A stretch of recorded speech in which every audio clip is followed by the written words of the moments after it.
Hola a todos, ¿cómo están? Espero que anden muy bien. Muchas gracias por ver este video, una nueva entrega de Pablo Borsoy, un video de matemática y de física. Antes que nada les queríamos dar gracias por el apoyo que estamos recibiendo al canal, estamos creciendo mucho y eso nos permite hacer más videos y llegar a más gente.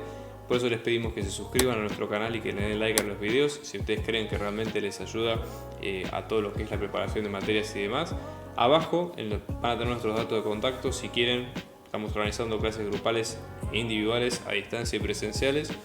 Así que si quieren más detalles tienen nuestro contacto a continuación. Vamos a empezar con el video de hoy.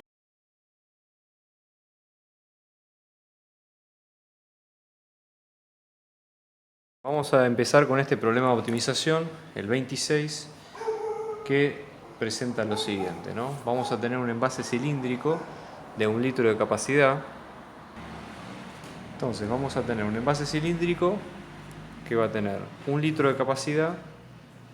¿Okay? El envase en este caso lo dibujamos, vamos a tener una tapa, ¿okay?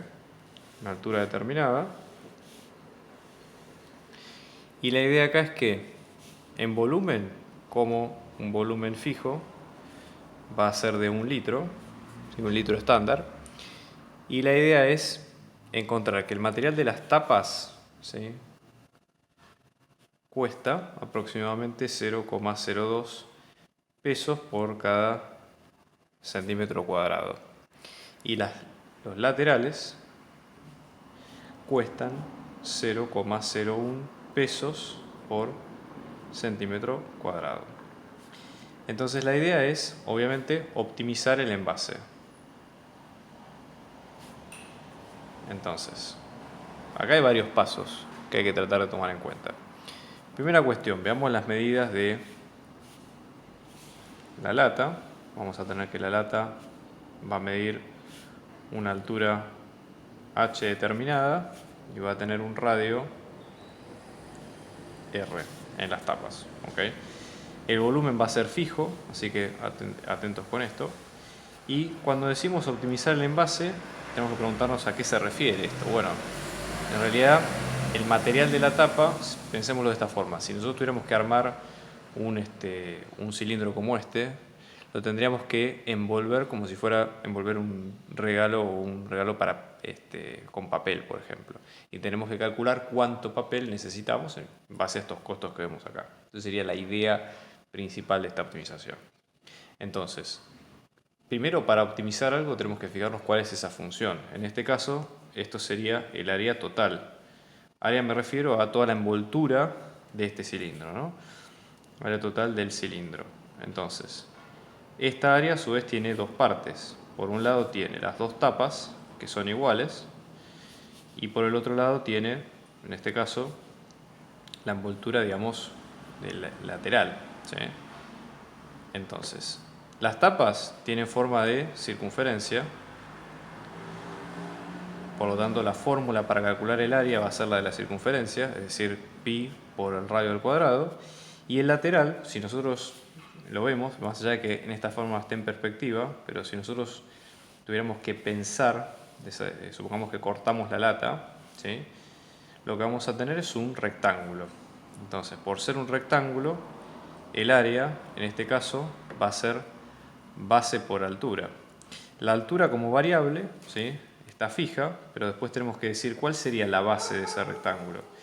Y acá está un tema más de interpretación, porque la base del rectángulo en el fondo no es otra cosa que la longitud total de toda la circunferencia. Entonces, base, en este caso, sería, ¿qué es la longitud de la circunferencia?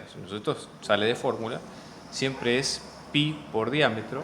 Si diámetro es 2 veces el radio, en este caso va a quedar como pi por 2 veces el radio por la altura. Entonces ya tenemos ambas partes. Entonces la función área va a tener dos variables que son el radio y la altura, ¿sí?, radio y altura. Vamos a tener, son las dos tapas más el lateral. Esto es el área de una tapa, así que lo tenemos que multiplicar por 2. Vamos a tener 2 por pi por r cuadrado y sumarle el área del lateral. ¿Okay? En este caso tendríamos 2 pi por el radio por la altura.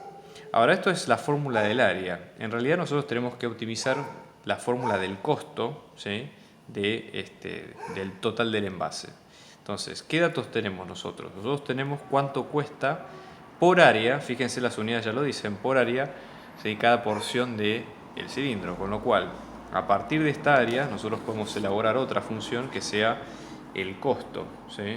El costo total, que en este caso va a estar medido en pesos, ¿sí? Por un lado nosotros tenemos el costo de las tapas, ¿sí? Más el costo del lateral, todo en pesos, ¿no? El costo de las tapas, ¿qué va a ser? Es el área de la tapa por el costo unitario de la tapa.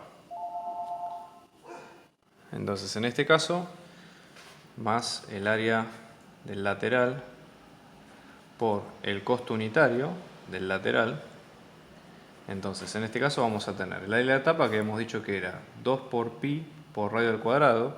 Fíjense que si el radio lo medimos en centímetros, esto tiene que estar en centímetros al cuadrado. Es muy importante el tema de la unidad, ¿sí? Y el costo unitario de la tapa, como dato, habíamos dicho que esto era 0,02 pesos por centímetro cuadrado. Fíjense que centímetro cuadrado con centímetro cuadrado se va, con lo cual esto queda en pesos como debería, ¿no? Y el área lateral, que en este caso va a ser 2 por pi por el radio por la altura, centímetro a centímetro va a quedar con centímetro al cuadrado. Si esto siempre hay que chequear, obvio que al momento de reemplazar los datos originales o los datos que corresponden, estén en las unidades que corresponden, ¿ok? Pequeño detalle. Entonces, supongamos en este caso la función costo total en pesos nos va a quedar como, si no quieren hacerse mucho lío, pueden poner 2 por pi por r cuadrado, ¿sí? Por el costo unitario de la tapa, más 2 por pi por r por h por el costo unitario del lateral. Obviamente que esto es una función de dos variables que va a ser r y h, o sea que todo lo que no es ni r ni h se toma como constante, como hacemos siempre en las funciones de varias variables, ¿ok? Esa sería la idea. Entonces hay que optimizar esto. Como es una función de dos variables, la idea sería tratar de optimizar, ¿sí? A partir de este motivo. Entonces hay que buscar el máximo, el mínimo, ¿sí? En función de las variables de r y de h. Pero nosotros tenemos acá una limitante que es el volumen, que eso también lo podemos ver. Entonces, por un lado, esto lo vamos a dejar en stand-by, esto sería la ecuación 1. Por otro lado, tenemos el volumen del cilindro, que como dato esto nos dicen que es 1 litro. Si vamos a trabajar primero en centímetros cúbicos, conviene primero hacer el pasaje de unidades por las dudas. Recuerden que 1 litro, ¿sí? Son 1000 centímetros cúbicos, así que directamente acá multiplican, ¿ok? Y el nuevo volumen fijo les va a quedar como 1000 centímetros cúbicos. ¿Cómo es el volumen de un cilindro? En este caso nosotros tenemos que pensar, si tiene simetría cilíndrica justamente, va a ser área de la base por altura. Entonces vamos a tener área de la base, ¿sí? Que en este caso es el círculo, o sea vamos a tener pi por radio al cuadrado por la altura, ¿ok? Y esto como dato nos va a quedar en 1000 centímetros cúbicos, ¿sí? Entonces esto como dato, ¿sí? Fíjense, por otro lado, si radio y altura están en la misma medida que son centímetros, esto va a quedar en centímetros cúbicos, con lo cual hasta ahora venimos bien, este sería el segundo dato.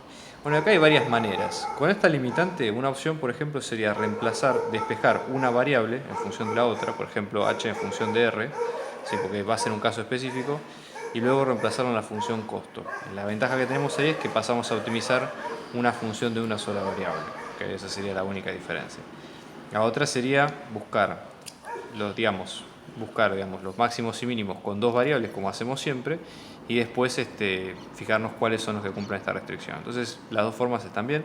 Yo voy a preferir la forma más corta, dado que este es un programa más corto, que sería despejar una variable en función de la otra.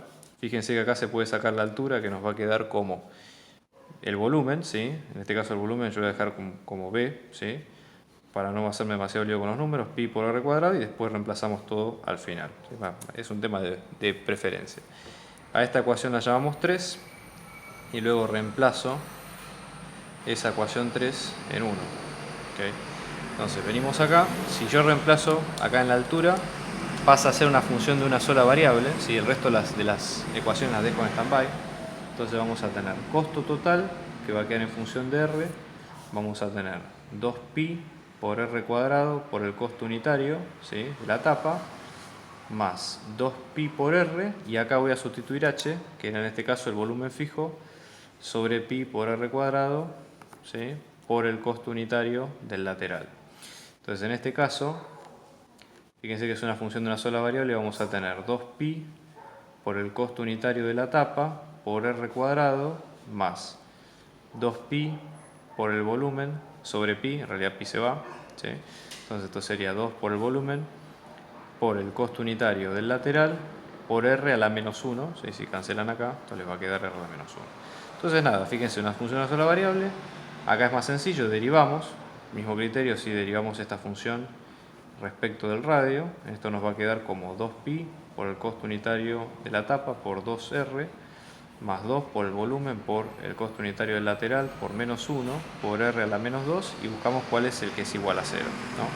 Entonces vamos a tener, fíjense, 2 por 2, 4, 4pi por el costo unitario de la tapa por r más, en este caso menos sería 2 por el costo unitario del lateral por el volumen, ¿sí? Todo esto sobre r cuadrado es igual a 0. Si despejamos, habría que pasar esto de este lado, pasar multiplicando r cuadrado. Vamos a tener 4pi por costo unitario de la tapa por r cuadrado, ¿sí? Esto nos va a quedar como el costo unitario del lateral por 2 por el volumen, y acá vamos a tener r cubo.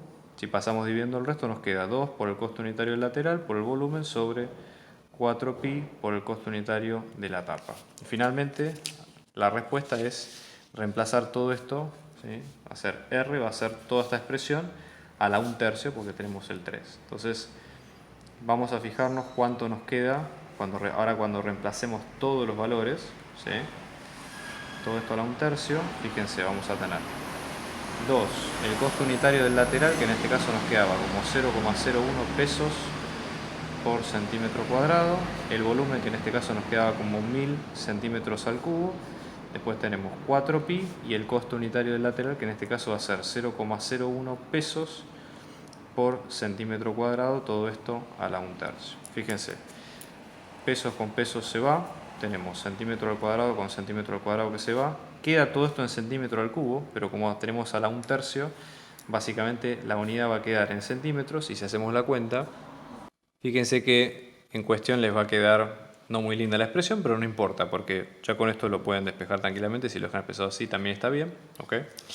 Luego vamos de vuelta a la expresión de la altura que teníamos al principio, que en este caso nos quedaba que la altura era el volumen sobre pi por radio al cuadrado. Entonces al reemplazar vamos a tener 1000 centímetros cúbicos sobre pi por 5 por 2 sobre pi a la 1/3, todo esto al cuadrado por centímetros al cuadrado, ¿sí? Entonces en limpio acá tiene que pasar que todo esto les va a quedar en centímetros, y obviamente el resultado de esta cuenta, que ya les digo, no pueden dejarlo expresado así o fijarse, porque no van a redondearlo con 2 o 3 decimales según lo que pida cada problema, ¿ok? Ese sería el punto. Después, hasta ahora nosotros vimos, lo que no vimos fue si en ese punto hay un máximo o mínimo. La idea sería verificarlo con la segunda derivada de la función, ¿ok? Entonces, en ese caso, si nosotros derivamos nuevamente, ¿sí?, la función, lo que nos va a quedar va a ser 4 por pi por el costo unitario de t más menos 2 por 2, en este caso sería por menos 1, ¿sí?, también, por el volumen por el costo unitario de L por r a la menos 3 es igual a 0. Entonces, fíjense, en este caso vamos a tener un número negativo, pasándole al otro vamos a tener 4 por el volumen por el costo unitario de L sobre r al cubo, nos va a quedar como 4pi por el costo unitario de t. Si damos vuelta a esto nos queda como r cubo, ¿sí?, sobre 4 por el volumen por el costo unitario del lateral, nos va a quedar como 1 sobre 4pi por el costo unitario de esto, y r, en definitiva, ¿sí?, fíjense, nos va a quedar un valor positivo, ¿sí? Entonces, independientemente del resultado que esto sea, ¿no?, pero para que vean el concepto, lo que vamos a tener nosotros acá es que si es un valor positivo, ¿sí?, ¿qué es lo que ocurre? En una gráfica de una sola variable, cuando la segunda derivada es positiva, ocurre esto, y con cavidad positiva, y por lo tanto estamos hablando de un mínimo. Con lo cual, en este punto estamos hablando de un mínimo sin dudas.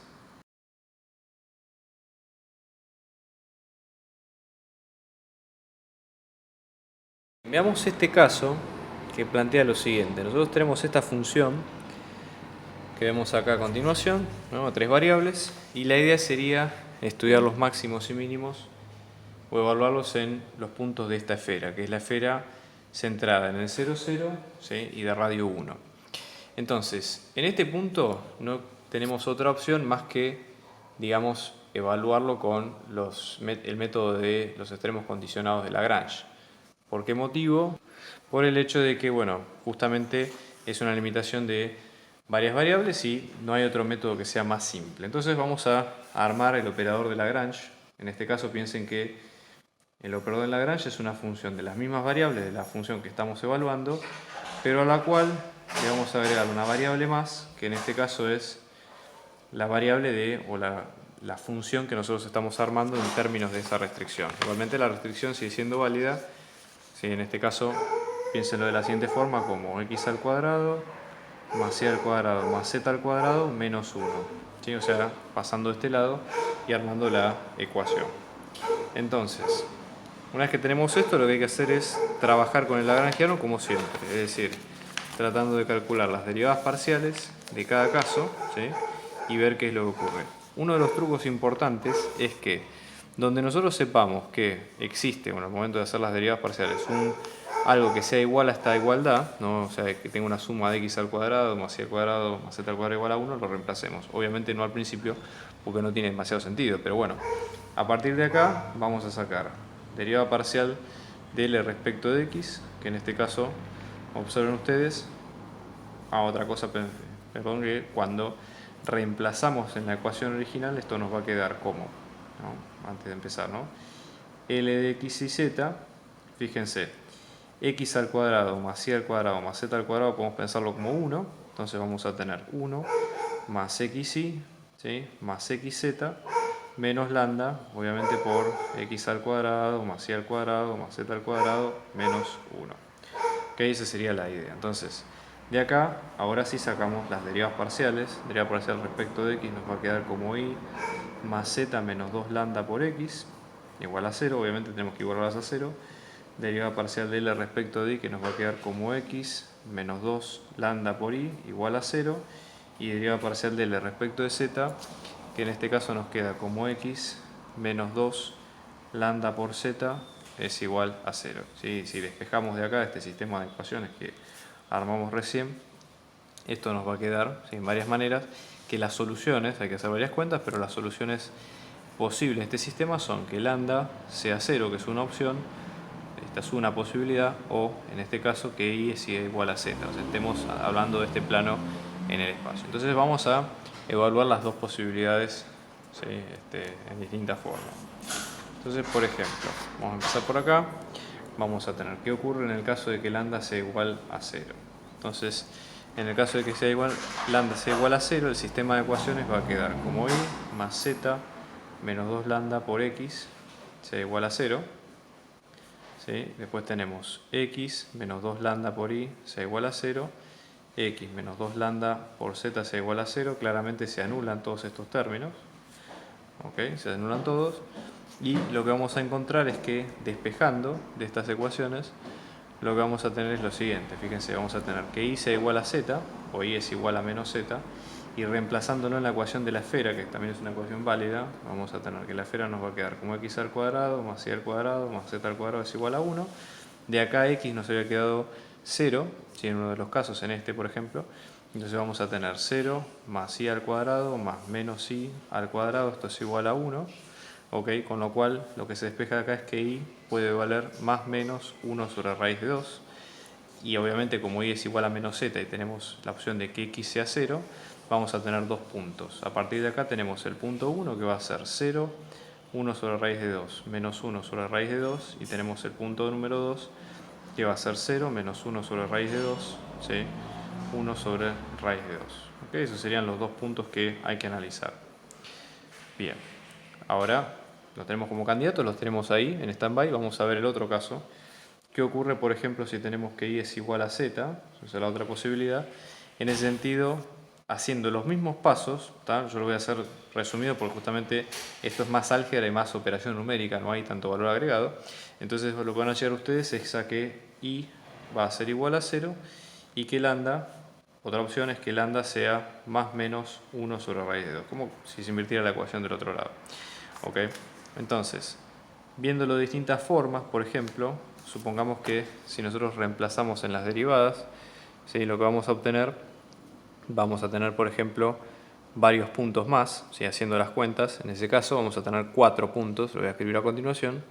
Fíjense que llegamos a tener un total de 6 posibles candidatos o 6 posibles soluciones.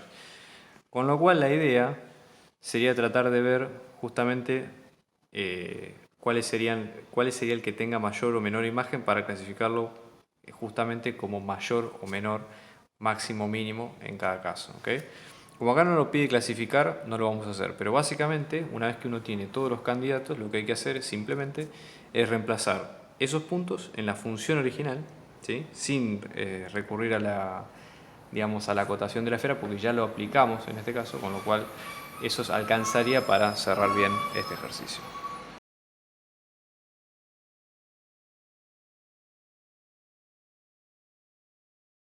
Vamos a arrancar ahora con este caso que plantea lo siguiente. Nosotros vamos a tener estos dos planos, pi sub 1 y pi sub 2, ¿sí? Y la idea es, de estos dos planos, calcular la distancia entre los dos.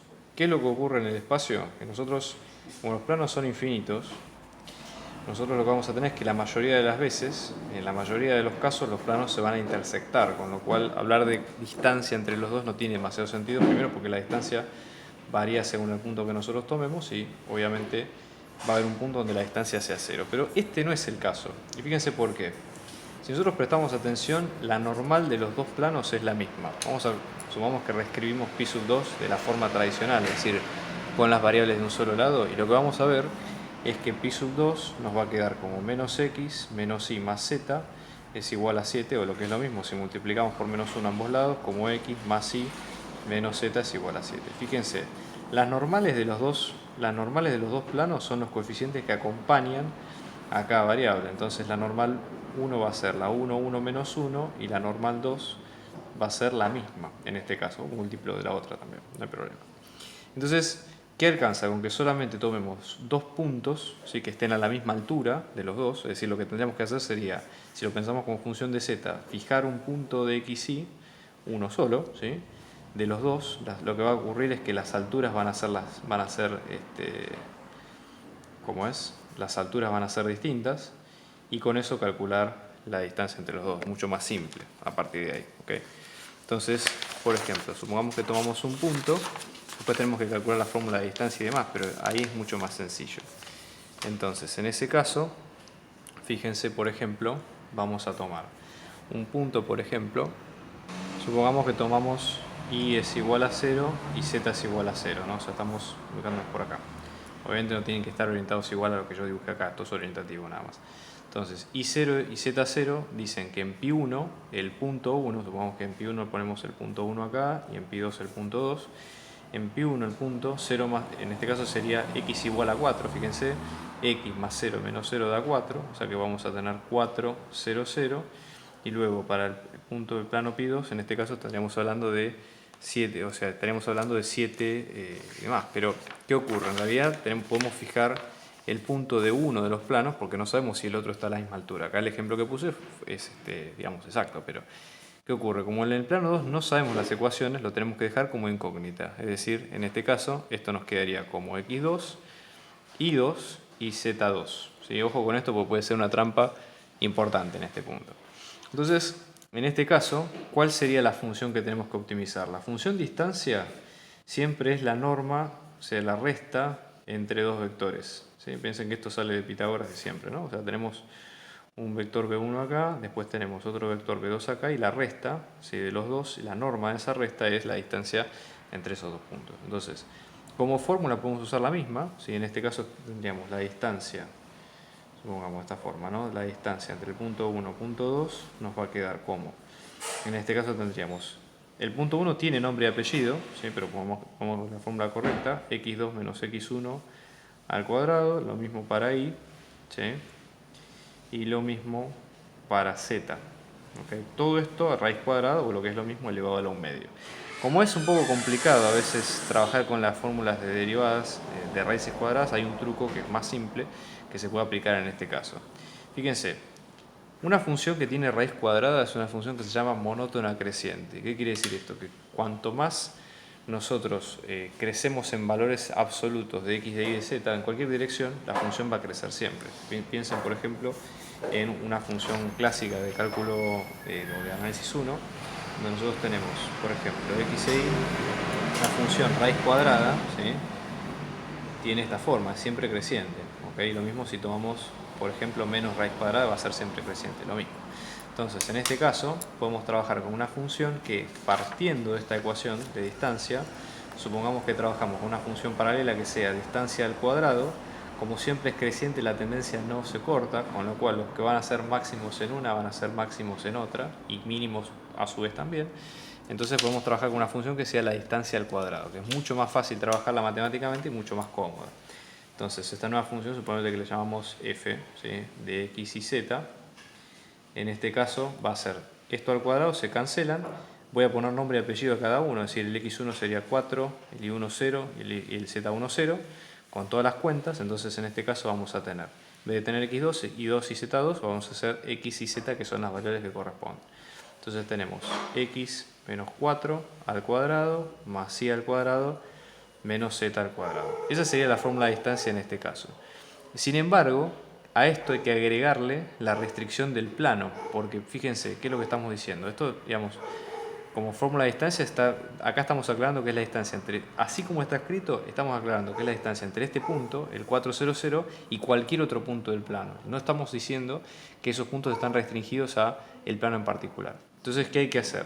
Si el plano que nosotros estamos eligiendo como móvil, entre comillas, era este, que es el plano pi sub 2, porque ya elegimos en el plano pi sub 1 nuestro punto, directamente lo que hacemos es le restamos a esto lambda, pasamos o creamos la ecuación a través de restar 7 en ambos lados acá, y esto nos va a quedar como x más y menos z menos 7. Entonces, esta pasa a ser nuestra función a optimizar ya bien armada con todos los conceptos. Y por eso les digo que no es parece no tan simple este ejemplo. ¿Okay? Después de acá, que este sería como el 90% de los casos, lo que hay que hacer ahora es calcular las derivas parciales, que es más mecánico que otra cosa. Porque en el fondo, la idea o el 90% del problema se plantea bien, o sea, está bien hecho si se plantea bien. Después, si no, es una cascada, digamos, de pasos en falso, puede pasar. Entonces, por ejemplo, si hacemos las derivadas respecto de x, ¿sí?, igualamos respecto a 0, lo mismo las derivadas respecto de y, y las derivadas respecto en z, vamos a obtener estas siguientes ecuaciones. 2 por x menos 4 menos lambda, que es igual a 0. Después tenemos 2 por y menos lambda, que es igual a 0. Y después tenemos 2 por z más lambda, que es igual a 0. Y finalmente la cuarta ecuación, que es la restricción del propio plano. Así que x más y menos z sea igual a 7. Fíjense, tenemos 4 variables, x, y, z y el lambda, y 4 ecuaciones que son estas, ¿no? 1, 2, 3 y 4. Obviamente que este es un sistema de ecuaciones no lineal, con lo cual acá tenemos que hacer sustitución, digamos, tratar de ver algún otro método, pero no Gauss-Jordan. Y vamos a ver cuáles son los puntos, ¿sí? Ya les digo, en este caso lo que vamos a tener es que vamos a obtener un único punto, ¿sí? Fíjense, si hacemos las cuentas, el punto, una vez que resolvemos este sistema, el punto nos va a quedar de la siguiente forma. Estas son las soluciones haciendo todo el álgebra de este sistema. ¿Okay? Es el único punto, fíjense, el 1/3 menos 11 tercios, que es el de la situación. Y la idea es, en este caso como solución, porque lambda es un auxiliar, ¿sí? En este caso nuestro punto más cercano va a ser el 1/3, 11 tercios, menos 11 tercios, perdón, y 11 tercios.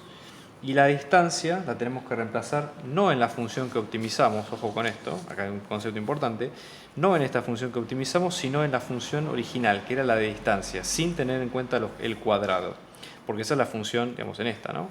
Esa es la función que efectivamente le importa el problema, ¿no? Todo el resto fueron pasos auxiliares. Entonces, reemplazamos esos números, ¿sí? El 1/3 menos 11 tercios y 11 tercios en la ecuación original, y lo que encontramos es que la distancia entre plano 1 y plano 2, en este caso, va a ser 11 sobre raíz de 3 como cuenta auxiliar. Otra forma de resolver este problema es con el criterio del hessiano orlado, ¿sí? Que hay que calcular las derivadas parciales en cada caso, con lo cual vamos a pensarlo de la siguiente forma. Voy a volver a copiar, fíjense nosotros lo siguiente. Si nosotros tenemos el lagrangiano, ¿sí? Que lo sacamos de este caso, ¿sí? Y la idea sería, nosotros para calcular esto tenemos que reemplazar el parámetro que encontramos. Entonces, en este caso, el lagrangiano va a terminar siendo, ¿sí? En este caso, 22 tercios. ¿Okay? Hay que tener cuidado con cada ecuación en particular. Acá es un más, perdón. Entonces, en ese caso, ¿qué es lo que hay que hacer? Para la matriz hessiana orlada, ¿sí? De Lagrange, ¿qué vamos a tener? Por un lado, son 4 variables, con lo cual va a ser una matriz de 4 por 4. Vamos a tener 0 en la primera. Tenemos G, que es digamos, la condición. G, digamos, es la restricción, que en este caso es el propio plano. Entonces tenemos la derivada parcial de G respecto de X, lo mismo respecto de Y y lo mismo respecto de Z. Después tenemos misma secuencia, pero en forma de columna. ¿Tá? Ojo con esto, pues es exactamente lo mismo. Y después las derivadas parciales segundas de lagrangiano. Lo bueno acá es que es una matriz de 3×3 simétrica. O sea que nosotros tenemos de acá, vamos a tener la diagonal, que se puede calcular fácil porque son las segundas derivadas sin problema. Y luego las derivadas cruzadas, ¿no? L de xy, después tenemos, perdón, de xy, L de z de xz, L de ix, L de zx y finalmente L de iz, L de zi. Sí, con eso ya calculan cuánto les queda. En este caso les va a quedar la matriz. Este sería el resultado cuando reemplazan todos los números y la idea sería tratar de calcular por determinantes y qué sé yo. La idea sería, nosotros vamos a tener 3 variables. Recuerden que nosotros acá redujimos una por el tema del lambda y vamos a tener una restricción. Entonces en este caso vamos a tener que calcular los dos determinantes. Fíjense, determinante de h sub 3, que en este caso nosotros lo vamos a tener en cuenta con este, ¿sí? Que nos va a quedar como menos 4, menor que 0. Y después el de h sub 4, que es de toda la matriz, ¿sí? De todo esto que vemos acá, pongo acá por las dudas, h3 y h4, esto nos va a quedar con menos 12, que es menor que 0, corroborando lo que habíamos dicho, que era un mínimo en la función.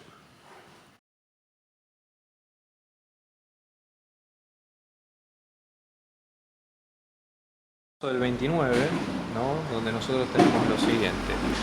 En el 29 vamos a tener que encontrar, vamos a tener la parábola y es igual a x al cuadrado, vamos a tener un punto, ¿sí? Que va a ser el 1, 1 medio, y la idea es encontrar cuáles son los puntos, ¿sí? De esta parábola que son los más cercanos a este punto. Entonces, acá conviene hacer un pequeño dibujo como para entender conceptualmente de qué estamos hablando. ¿Ok? Entonces vamos a pensarlo de la siguiente forma. Por ejemplo, nosotros tenemos el plano, ¿no? Acá tenemos y tenemos x.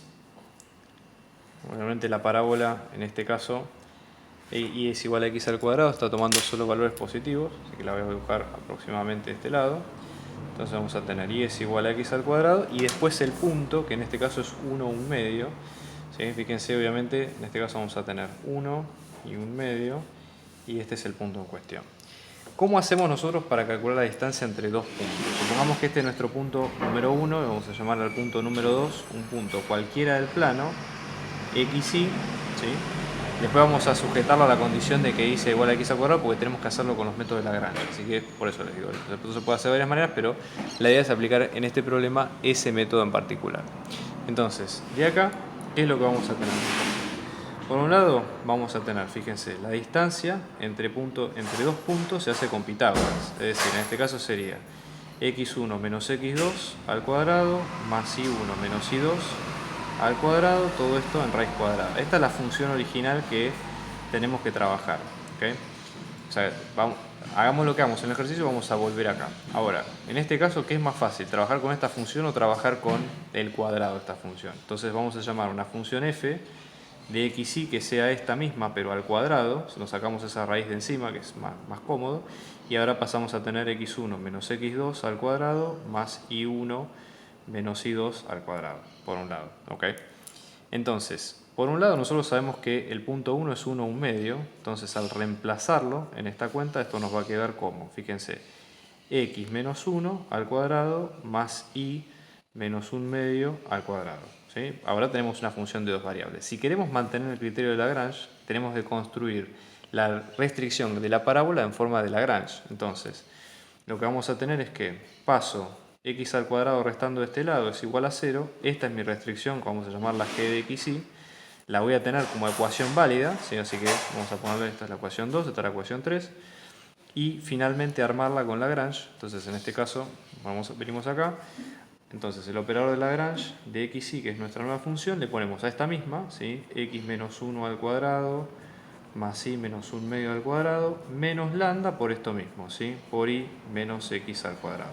Ya pasamos a tener tres variables que son x e y lambda, y tenemos que armar tres ecuaciones. ¿Cuáles van a ser esas tres ecuaciones?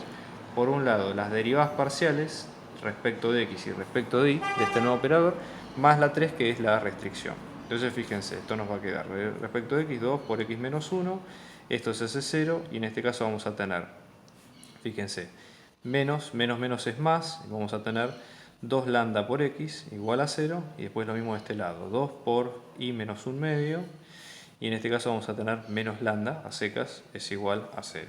¿Ok?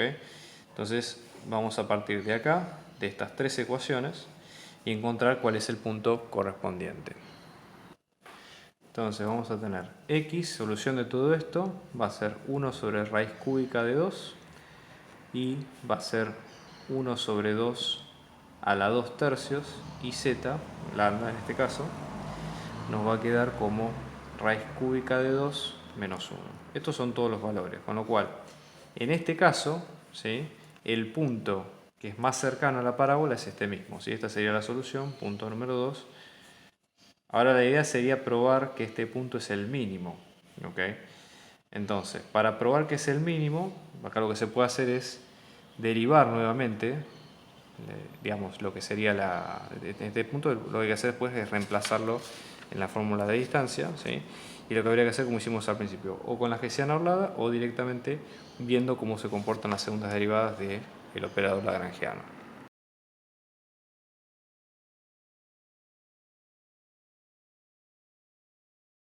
Con este, es el 30, que tenemos lo siguiente. Vamos a tener una superficie que se va a llamar z igual a xy más 1 a la 1 medio, o raíz cuadrada, lo que ustedes prefieran. Y de acá lo que nosotros vamos a tener es encontrar los puntos de esta superficie más cercanos al origen, ¿no? Entonces hallar los x sub 0 más cercanos al 0, 0, 0. Entonces, como esto tiene bastante álgebra, ¿sí?, acá vamos a tratar de ir al grano. Primera cuestión, ¿sí?, antes para sacar cualquier problema, como esta puede ser una función complicada por el tema de la raíz cuadrada, tenemos que ver cuál es su dominio, ¿sí? Esto sería f, que va a ser la variable z definida en función de las otras dos. Entonces vamos a tener que, por empezar, si esto es una raíz cuadrada, tiene que ser mayor o igual a 0. Eso implica que x por y tiene que ser mayor o igual a menos 1. Entonces, nosotros acá esto tenemos que pensarlo de dos maneras, ¿sí? O sea, este sería nuestro dominio, ¿no? Tenemos que pensar lo que nuestro dominio va a ser el interior, que generalmente se le pone d sub 0, con el borde, que en general se le pone esta nomenclatura, si el borde de d. Ya les digo, esto es un tema de nomenclatura técnica. Pueden encontrar así de otra forma, pero en este caso el interior del dominio tiene que ver con la desigualdad estricta, ¿sí?, mayor estricto, a menos 1, y el borde tiene que ver con la igualdad, o sea, x por y es igual a menos 1. O sea, ¿qué deberíamos hacer acá? ¿Por qué tenemos que aplicar Lagrange en este caso? Porque por un otro lado nosotros vamos a tener el dominio completo, o la parte del dominio, digamos, el conjunto abierto, que es este, y luego específicamente los puntos de la frontera que nos interesen a nosotros. Entonces, primera cuestión, vamos a ver el tema de la distancia entre dos puntos, distancia entre punto 1 y punto 2, ¿sí? Ya lo habíamos hablado esto, pero va a ser la raíz de x1 menos x2 al cuadrado, idem para y1 e y2. ¿Okay? Acá va a ser más simple el tema porque en este caso estamos hablando del origen, con lo cual nuestro punto 2 lo podemos tomar como 0, 0, 0 y simplificando un poco todo esto, ¿sí? Entonces vamos a tener que nuestra función distancia va a ser la raíz cuadrada de x al cuadrado más y al cuadrado más z al cuadrado, porque estoy restando todo por 0. x2, x2 y 2 y z2 son 0 en todos los casos. Entonces, de vuelta, nos conviene, en vez de trabajar con esta función que es raíz cuadrada, nos conviene trabajar con una función, vamos a llamarle g, por ponerle algún nombre, de x y z, que sea la distancia al cuadrado y que en este caso, fíjense, es mucho más simple trabajar con este motivo. Y al momento de poner la restricción, la restricción de la superficie, que era esta, ¿sí? Nosotros pasando todo a un solo lado vamos a tener z menos xy más 1 a la 1 medio es igual a 0. A esto le vamos a llamar nuestra restricción, que supongamos que es el h de xy, y con esto armamos el lagrangiano, ¿sí? Entonces, en ese caso, armamos el lagrangiano de x y z, que en este caso nos va a quedar como, fíjense, g de x y z, ¿sí? O sea, la función original, más lambda, ¿sí? Menos lambda, perdón, por h de x y z, h de x, ¿sí? Entonces, en este caso, una vez que planteamos toda la ecuación, los pasos de siempre, calcular las derivadas, ¿sí? Y luego, una vez que calculamos las derivadas, hacer todo el procedimiento de encontrar derivada primera, derivada segunda, igualar a 0, que eso ya les digo es mucho más de álgebra, ¿ok? Entonces, para hacerlo más simple, como los pasos son bastante repetitivos, ¿sí? La idea sería la siguiente. Yo les voy a poner cuáles son los puntos que se encuentran en el interior y luego evaluarlos en el interior. Piénsenlo de la siguiente forma. Si lo hacemos en el interior, lo que hay que hacer es optimizar directamente, digamos, o sea, optimizamos directamente esto, ¿ok? Pero en este sentido, lo que vamos a tener, fíjense, en el interior, o por lo menos en t sub 0, vamos a tener un punto, supongamos vamos a llamarle P1, que va a ser 0, 0, 1, esto ya les digo, sacando, resolviendo todas las ecuaciones, ¿sí? Que pertenece al interior. Después, la idea es ver qué es lo que ocurre en el borde, donde tenemos x por y es igual a menos 1, ¿de acuerdo? Entonces, en ese caso, ¿cuál sería la idea? ¿Sí? Tratar de resolver las mismas ecuaciones y ver qué es lo que ocurre. En el caso de, digamos, en lo que sería el borde del dominio, nosotros vamos a encontrar que para el punto 2 vamos a tener en este sentido, fíjense, punto 1, donde vamos a tener punto 2 si quieren, que va a ser el 1 menos 1, y luego un punto 3, que va a ser el menos 1 más 1. En el momento de reemplazarlos en x y y, fíjense que en este caso esto nos va a quedar, ¿sí? Z como 0, ¿okay? Entonces vamos a tener los tres puntos en particular y la idea sería, una vez que tenemos todos, ¿sí? Vamos a completarlos de este lado, que nos va a quedar como 1 menos 1 0, y el punto 3, que en este caso es menos 1 1 0. Simplemente, para hacerlo más simple, lo que hay que hacer es evaluar las imágenes de estos tres puntos en la función y ver cuál es el mayor y cuál es el menor. Esa es la forma más simple. Si no, está en el criterio de la matriz hessiano-orlada, que es el mismo que vimos en los casos anteriores. Es más complejo, yo lo desaconsejo, pero como lo pueden ver. Entonces, en este caso, ¿sí? Es el mínimo absoluto, si reemplazan las cuentas, porque la distancia en este caso es un 1, y en este caso estos puntos no son máximos, porque ¿qué ocurre? La función, si uno la estudia, si nosotros volvemos a ver la forma que tiene la función, que es de una raíz cuadrada, la raíz cuadrada siempre es creciente, con lo cual, en este caso, si estos dos puntos son puntos válidos, pero existe un solo mínimo, porque todos los demás, la distancia va a ser mayor que los puntos anteriores. Estamos organizando clases particulares, individuales y grupales para apoyo a las materias parciales y finales, así que abajo dejamos nuestro dato de contacto para si ustedes quieren contactarse y seguir averiguando de la clase lo pueden hacer. Un abrazo grande y muchos éxitos.